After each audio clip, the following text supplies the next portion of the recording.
पहलगाम पर आतंकियों ने हमला तो कर दिया, लेकिन इस हमले के बाद भारत की एकता, अखंडता और सत्ता के साथ साथ विपक्ष ने भी खुलकर अपनी ताकत का अब पाकिस्तान को दिखाने का फैसला कर लिया है। पहलगाम आतंकी हमले को लेकर सर्वदलीय बैठक में विपक्ष ने सरकार के ऊपर तमाम तरह के सवाल दाग दिए हैं। विपक्ष ने सरकार से सुरक्षा चूक पर तमाम सवाल किए। विपक्षी दलों की ओर से सुरक्षा को लेकर कई सवाल उठाए गए। विपक्ष ने पूछा, सुरक्षा बल आखिर कहाँ थे, सीआरपीएफ कहाँ थी? इसके जवाब में सरकार ने कहा, स्थानीय अधिकारियों ने उस क्षेत्र को खोलने से पहले जानकारी नहीं दी, जबकि ऐसा किया जाना चाहिए था।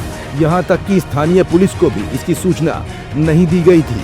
ये क्षेत्र सामान्यतः जून में अमरनाथ यात्रा के दौरान खोला जाता है, लेकिन इस बार स्थानीय टूर ऑपरेटर्स ने पहले ही इसे खोल दिया।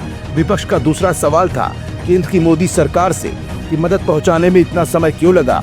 फिर सरकार ने जवाब दिया, वो स्थान पैदल चलकर 45 मिनट ऊपर की तरफ है, वहां पहुंचने में स्वाभाविक रूप से समय लगता ही है और उस समय कोई एसओपी मानक प्रक्रिया लागू नहीं थी। विपक्ष ने फिर पूछा, खुफिया एजेंसियों के इंटेल को लेकर क्या तैयारी थी? सरकार ने माना कहीं न कहीं चूक हुई है और अब ये पता लगाना जरूरी है कि वो चूक आखिरकार कहाँ हुई। ये बहुत बड़ा चिंता का विषय है। यानी कि सर्वदलीय बैठक में सरकार ने अपनी गलती मान ली। हालांकि विपक्ष ने इस पूरे मामले पर सरकार का साथ अब दे दिया है। विपक्ष ने खुलकर कहा कि हम मोदी सरकार के साथ है, सरकार जो भी एक्शन लेगी उसमें हम पूरी मजबूती के साथ खड़े होंगे। इस मुश्किल घड़ी में पूरा विपक्ष मोदी सरकार के साथ खड़ा हो गया है। उधर विपक्ष मोदी के साथ दिखा तो ओवैसी ने भी अपना दिल बड़ा किया और पहलगाम के आतंकी हमले के सिलसिले में देश के मुसलमानों से अपील की कि आप जुम्मे की नमाज पढ़ेंगे तो बाहों पर काली पट्टी बांध कर जाएं। इससे हम ये पैगाम भेजेंगे कि हम भारतीय विदेशी ताकतों को भारत के अमन और इत्तेहाद को कमजोर करने नहीं देंगे। इस हमले की वजह से सरपरस्तों को हमारी कश्मीरी भाइयों का निशाना बनाने का मौका मिल गया है। तमाम भारतीयों से मैं अपील करता हूं कि वो दुश्मन की चाल में न फंसे।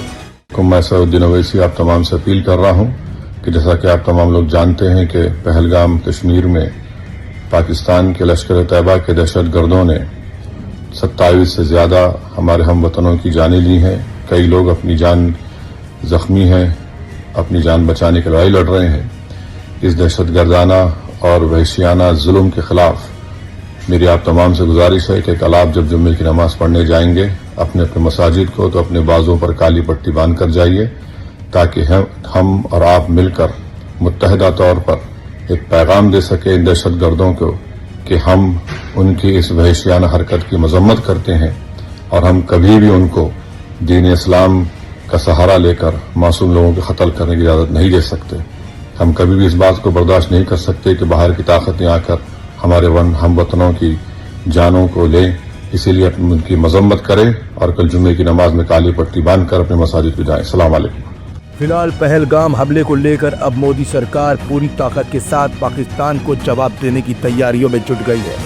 जहां एक तरफ विपक्ष ने मोदी सरकार का खुलकर समर्थन कर दिया, तो वहीं विपक्ष ने भी ये कहा है कि अब पाक अधिकृत कश्मीर में कार्रवाई का समय आ गया है। मतलब साफ है कि सिंधु नदी की वजह से अब पाकिस्तान तड़पेगा। सरकार के हर एक्शन के साथ ओवैसी भी दिख रहे हैं। पाक के पास अब आइटम बॉम्ब जैसी कीचड़ भपकी के अलावा कुछ नहीं है। पहलगाम का पाप पाकिस्तान को कर देगा खाक। भारत के इस नए एक्शन के बाद पाकिस्तान घबरा गया है। विपक्ष से मिले साथ के बाद अब मोदी सरकार पाकिस्तान के लिए बेहतर उपचार करने की तैयारी में जुट गई है। अब देखना यह है कि इस पूरे मामले में भारत का अगला कदम क्या होने वाला है।